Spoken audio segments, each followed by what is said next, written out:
Welcome to our channel. నేను నవీన్. ఎల్లమ్మ సినిమాకి సంబంధించి గ్లిమ్స్ రిలీజ్ అయిన కొన్ని గంటల వ్యవధిలోనే ప్రేక్షకులు అత్యంత ఆదరణ చూపిస్తూ ఉన్నారంటగా వచ్చిన వార్తలు చూస్తూ ఉన్నాం. ఆ సినిమా గ్లిమ్స్లో మ్యూజిక్ డైరెక్టర్ డిఎస్పీగా కనిపించడం ఒకంత స్పెషల్ అట్రాక్షన్గా చెప్పుకోవాలి. అయితే కంప్లీట్ డీటెయిల్స్ కోసం మనతో మాట్లాడడానికి సీనియర్ అనలిస్ట్ శ్రవణ్ గారు ఉన్నారు. సార్తో మాట్లాడదాం. నమస్తే అండి. నమస్తే. సో ఎల్లమ్మ సినిమాకి సంబంధించి పండగ రోజున అమ్మవారికి సంబంధించినటువంటి పేరు కూడా ఖరారైనట్టుగా తెలిసింది. గ్లిమ్స్ రిలీజ్ చేయడం జరిగింది. చాలా అట్రాక్టివ్గా అనిపిస్తుందంటూ ప్రేక్షకులు కమెంట్స్ వస్తున్నాయి. వ్యూస్ కూడా అలాగే చాలా మంది వీక్షించడం కూడా జరుగుతుంది. పాజిటివ్గా కమెంట్స్ కూడా వస్తున్నాయి. సో దాని గురించి మీరేమంటారు? వేణు వెల్దండి బలగం చిత్రం దర్శకత్వంతో వచ్చినటువంటి ఆ క్రేజు మామూలుగా లేదు. చిన్న తరహా చిత్రంగా ఒంటరిగా అంటే తను ఒక్కడే సినిమా వివిధ ప్రయత్నాలు చేసి చివరికి ఒక మహత్తరమైన బలగం అనే చిత్రం తీశాడు. అది ఎట్లా అంటే సగటు మన ఊర్లో మన ఇంట్లో జరిగే సన్నివేశాల రూపకల్పనగా మన ఇంట్లో జరుగుతుందా మనకే జరుగుతుందా అనే రోజులో మానవ సంబంధాలు, రక్త సంబంధాల మధ్య, ఆర్థిక విభేదాలు, మనస్పర్ధల మధ్య జరుగుతున్న సంఘర్షణని ఆద్యాంతం సినిమా ప్రాణం నుంచి చివరి వరకు ఆకట్టుకునే తిరిగి తీసినట్టు విధానం ఒక్కసారిగా అందరినీ ఆశ్చర్యానికి గురి చేసింది. తెలుగు సినిమాని, తెలుగు కథని ఎక్కడో ఆ శిఖరం మీద తీసుకెళ్లి కూర్చోబెట్టాడు బలగం వేణు. అవార్డులు కూడా అలాగే ఆ పేరు కూడా బలగం వేణుగా మారింది. జబర్దస్త్ వేణు కాస్త బలగం వేణుగా మారిపోయింది.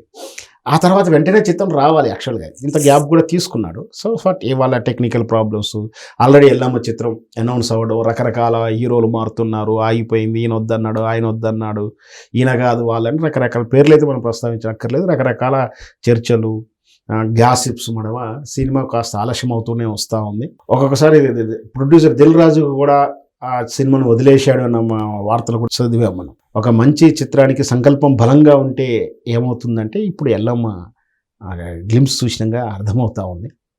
చాలా చక్కగా ఈ ఎల్లమ్మ టైటిల్ కూడా సగటు గ్రామీణ ప్రాంతంలో ప్రతి పేదవాడికి, ప్రతి ఒక్కరికి, ముఖ్యంగా ధనవంతులకు కూడా పేదవాళ్ళకి కూడా ఆ ఇంటి దేవతగా ఎక్కువగా కొలుస్తారు, ఊరికి దేవతగా కొలుస్తారు.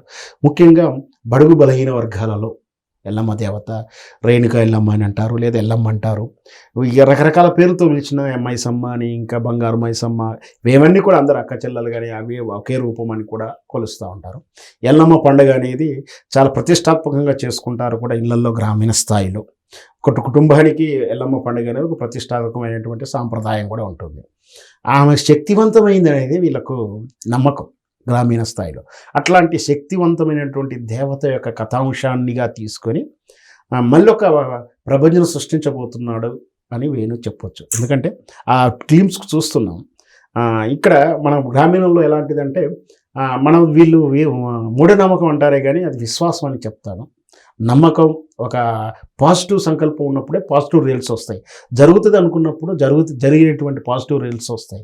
దాన్ని మీరు మూఢనమ్మకాలని సంథింగ్ అవార్డ్స్ అది అంటుంటారు. కానీ ఎల్లమ్మ దాని మీద అంటే చిన్న ఇంటికి ఆ చిన్న చంటి పాపకు చిన్న వ్యాధి వచ్చినా, అంటువ్యాధులు వచ్చినా కూడా ఎల్లమ్మకు మొక్కుకుంటే తీరుతుందంటారు.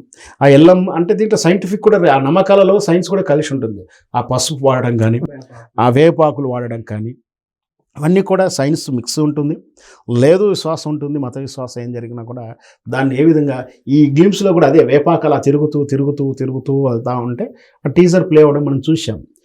దీంట్లో హీరోగా మొదటిసారిగా మన దేవిశ్రీ ప్రసాద్ మ్యూజిక్ డైరెక్టర్ హీరోగా నటిస్తున్నాడు. మొదటిసారిగా హీరోగా అరగేట్రం చేస్తున్నాడని చెప్పొచ్చు. సో ఆ తారీఖు చివరి రిలీవ్ అయ్యే టైప్కి ఆయన కనిపిస్తున్నాడు. డైరెక్టరు ప్రతిభ ఇలా స్పష్టంగా కనిపిస్తుంది. మొత్తం మీద హిందూ విశ్వాసాలు, దేవత, ఈ ఆశీస్సులు ఇచ్చేటువంటి అంటే ఆరాధ్య శక్తులు అంటాం మనం. అంటే నెగిటివ్ ఇచ్చేటువంటి శక్తులు వేరు, నెగిటివ్ ఇచ్చే అంటే చేతబళ్ళు ఇవన్నీ వేరు.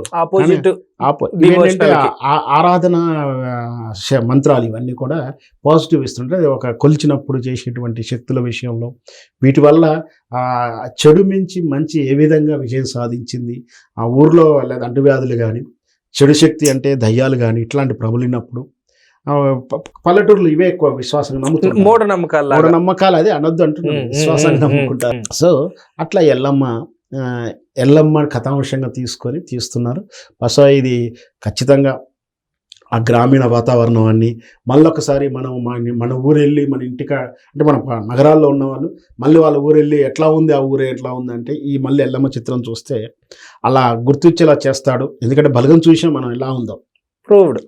మన మన మన మన ఇంట్లోనూ మన సందర్భంలో జరిగినటువంటి సన్నివేశాల సారాంశంగా ఎలా చూపించాడో.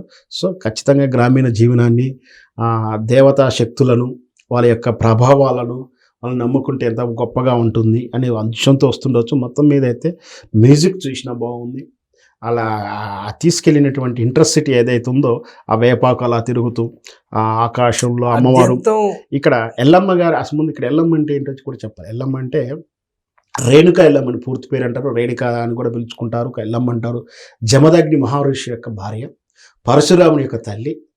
ఎక్కువగా గ్రామీణ స్థాయిలో వీళ్ళు మాదిగలకు కులదేవంగా కొలుస్తుంటారు ఎల్లమ్మ. ఈ జమదగ్ని కానీ ఇక జాంబవంతుడని, భారతదేశానికి అదే జంబుదీపం అని పేరు అని, అసలు ఎల్లమ్మే ఆదిదేవత చరిత్ర మొత్తం రకరకాల విశ్వాస కథలు కథనాలు ప్రచారంలో ఉన్నాయి. మొత్తం మీద ఈ ఎల్లమ్మ అనేది ప్రతి గ్రామీణంలో ప్రతి ఊరిలో ఉంటుంది. ప్రతి ఊరి అంటే ఇంట్లో ఎదట్లో కానీ లేదా సెంటర్లో కానీ ఉంటుంది. ఇంకా కొన్ని పెద్ద పెద్ద ఫ్యాక్టరీలో కానీ ఇట్లాంటి ఏరియాలో ఎల్లమ్మ నిలుస్తుందని కూడా నమ్మకం స్థిరస్తా ఉంటుంది వాళ్ళకు. అంటే అలా ఫ్యాక్టరీలో కానీ అలా ఇళ్ళల్లో కానీ ఎల్లమ్మ వస్తే సపరేట్ పండుగ చేయడం, ఇవంతా కూడా ఆ దేవత యొక్క ఆశీస్సులుంటే, ఆ ఎల్లమ్మగా దేవత ఆశీస్సులుంటే అంతే మంచిగా జరుగుతుంది. మనకైనా గాలి దూరినప్పుడు కానీ లేదా అతీంద్రియ శక్తులు అంటే మనకు తెలియకుండా నిమ్మకాయలు దొక్కడం ఇట్లాంటి ఏదో చేస్తున్న నమ్మకాలు ఉంటాయి. అట్లప్పుడు ఎల్లమ్మ దేవత కాపాడుతుందని, ఆమెను కొలిచిన వాళ్ళకు, ఆమె నమ్ముకున్న వారికి మంచి చేస్తుంది అనేది గ్రామీణంలో ఉన్నటువంటి పండగ వాతావరణం, పండగ నమ్మకం. సో ఆ కథాంశాన్ని తీసుకుని ఇప్పుడు వేణు గారు మళ్ళీ అదే చిత్రాన్ని చేస్తున్నాడు. మొత్తం మీద చాలా సస్పెన్సు, అనుమానాల మధ్య ఉన్న ఎల్లమ్మ చిత్రం ఈ సంక్రాంతి తోటి కార్యరూపంలోకి వచ్చి అతి త్వరలో ప్రేక్షకులకు ముందుకు రాబోతుందని చెప్పొచ్చు. ప్రస్తుతం దేశవ్యాప్తంగా కూడా ఏదో ఒక మూలన ఎక్కడో ఒక చోట ఎవరో ఒకరు హిందూ దేవీ దేవతల్ని కించపరుస్తూనో ఏదో ఒక చోట వింటూనే ఉన్నాం. ప్రస్తుతం ఈ చిత్రం అనేది కొంతమందికి కనువిప్పుగా అవుతుందా అంటే మీరు ఏమంటారు? ఖచ్చితంగా ఈ దేశంలో స్వేచ్ఛ ఉన్నంత వాస్తవం. ఆ స్వేచ్ఛ విపరీతం స్వేచ్ఛ ఎక్కువైపోయి ఇతరుల మనోభావాలని, నమ్మకాలని, విశ్వాసాలని, వాళ్ళ ప్రతిమలని అవమానించడం అనేది తరచూ జరుగుతూ ఉంది. ఖచ్చితంగా ఎందుకంటే ఇప్పుడు చైతన్యం పెరిగింది, హిందూ సంఘాల యొక్క చైతన్యం పెరిగింది, అలా అటెన్షన్ కూడా పెరిగింది.